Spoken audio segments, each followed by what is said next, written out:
Assalamualaikum warahmatullahi wabarakatuh. Perkenalkan, nama saya Mega Ayu Agustin. Saya mahasiswi Universitas Muria Kudus, Magister Pendidikan Guru Sekolah Dasar, semester 2. Kali ini saya akan menjelaskan hakikat IPA, penerapan keterampilan proses, dan teori belajar yang cocok untuk pembelajaran IPA atau IPAS fase B. Hakikat IPA. Menurut Sri M. Iskandar pada tahun 1996 atau 1997, IPA secara harfiah dapat diartikan sebagai ilmu pengetahuan alam atau yang mempelajari peristiwa-peristiwa yang terjadi di alam. Sedangkan menurut Hendro Darmojo dan Jani R. Ekaligis pada tahun 1992, IPA adalah pengetahuan yang rasional dan objektif tentang alam semesta dan segala isinya. Kemudian IPA memiliki 4 karakteristik. Karakteristik IPA sebagai produk, proses, sikap, dan juga teknologi. Masing-masing penjelasannya ada dalam slide selanjutnya. IPA sebagai produk merupakan kumpulan hasil kegiatan empirik dan analitik yang dilakukan para ilmuwan dalam bentuk fakta-fakta, konsep-konsep, prinsip-prinsip, dan teori-teori yang dapat menjelaskan dan memahami alam serta berbagai fenomena di dalamnya.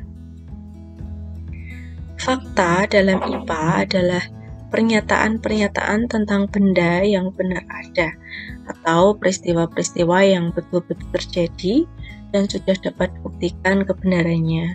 Misalnya, air mengalir dari tempat tinggi ke tempat yang lebih rendah. Untuk konsep IPA, yaitu penggabungan ide antara fakta-fakta yang ada hubungannya satu dengan yang lainnya. Misal, energi, air, tumbuhan, massa, gaya. Kemudian, prinsip IPA adalah generalisasi tentang hubungan antara konsep-konsep. Misal, udara yang dipanaskan memuai adalah prinsip menghubungkan konsep udara, panas, memuaian. Artinya, udara akan memuai jika udara tersebut dipanaskan. Kemudian, teori ilmiah adalah kerangka yang lebih luas dari fakta-fakta, data-data, konsep-konsep, dan prinsip-prinsip yang saling berhubungan. Teori ini dapat berubah jika ada bukti-bukti baru yang berlawanan dengan teori tersebut. Misal, teori meteorologi membantu para ilmuwan untuk memahami mengapa dan bagaimana kabut dan awan terbentuk. Kemudian IPA sebagai proses adalah proses dalam mendapatkan ilmu pengetahuan alam melalui metode ilmiah. Menurut Patabundu pada tahun 2010, IPA sebagai proses merupakan sejumlah keterampilan untuk mengkaji fenomena alam sebagai proses sains. Dalam mendapatkan pengetahuan sains tersebut, meliputi kemampuan observasi, klasifikasi, kuantifikasi, inferensi, komunikasi, interpretasi, prediksi, hipotesis, mengendalikan variabel, merencanakan dan melaksanakan penelitian. Yang ketiga, IPA sebagai sikap ilmiah merupakan sikap ilmiah yang biasa ditunjukkan dalam mencari dan mengembangkan pengetahuan dari objektif terhadap fakta secara hati-hati, kritis, dan sebagainya. Menurut Wayne Harley dan Hendro Darmojo, sikap ilmiah yang dapat dikembangkan pada anak SD yaitu A. Sikap ingin tahu, sikap ingin mendapatkan sesuatu yang baru, kemudian sikap kerjasama, sikap tidak putus asa, sikap terbuka untuk menerima, sikap mawas diri, sikap bertanggung jawab, sikap berpikir bebas, serta sikap kedisiplinan diri. Yang keempat, karakteristik IPA sebagai teknologi. Teknologi dapat dibentuk dari pengetahuan alam dasar, karena ilmu pengetahuan alam dasar ini berperan dalam mengendalikan teknologi melalui prinsip dan teorinya. Berikut skenario pembelajaran IPA dengan pendekatan keterampilan proses, basic skills pada fase B materi perubahan wujud benda.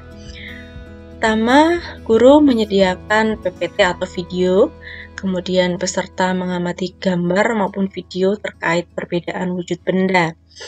Setelah itu, secara berkelompok, peserta didik membuat rencana dan guru meminta peserta didik untuk keluar kelas, melakukan pengamatan terhadap benda-benda yang ada di sekitar mereka. Setelah itu, peserta didik menggolongkan benda yang termasuk benda padat, cair, atau gas.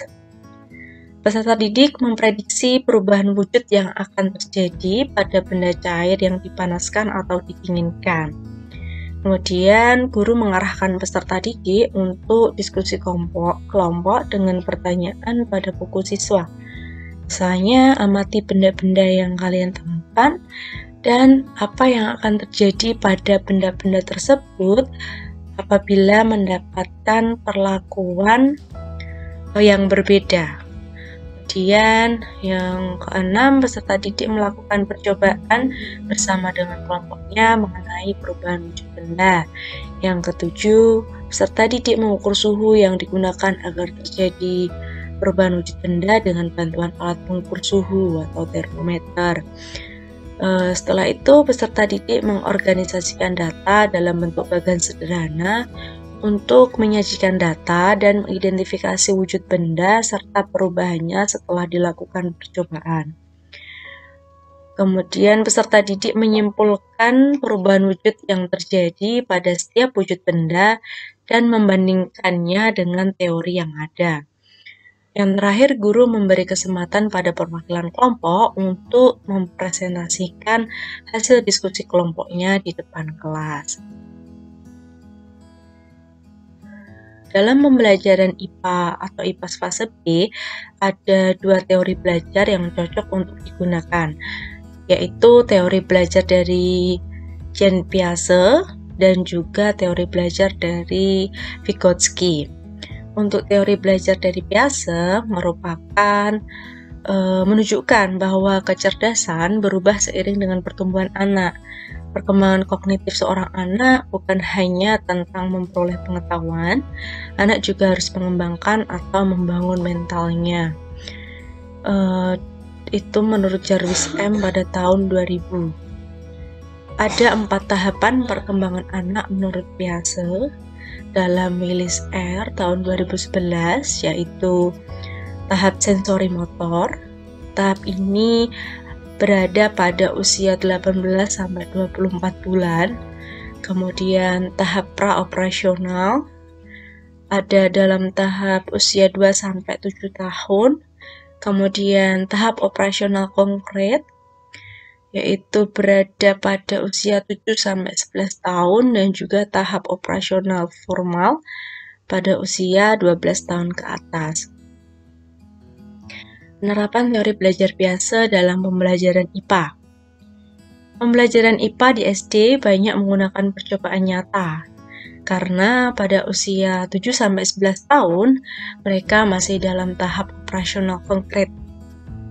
Penerapan selanjutnya adalah guru harus selalu ingat bahwa anak menangkap dan menerjemahkan sesuatu secara berbeda, sehingga walaupun anak mempunyai umur yang sama, tetapi ada kemungkinan mereka mempunyai pengertian yang berbeda terhadap suatu benda atau kejadian yang sama. Jadi setiap individu anak adalah unik atau khas. Kemudian teori belajar dari Vygotsky. Teori Vygotsky dalam kegiatan pembelajaran juga dikenal yang dikatakan scaffolding, yaitu memberikan sejumlah besar dukungan kepada anak selama tahap-tahap awal pembelajaran dan kemudian mengurangi bantuan serta memberikan kesempatan kepada anak itu untuk mengambil tanggung jawab yang semakin besar, untuk segera setelah itu ia mampu melakukannya sendiri. Penerapan teori belajar Vygotsky dalam interaksi belajar mengajar dapat dijabarkan sebagai berikut.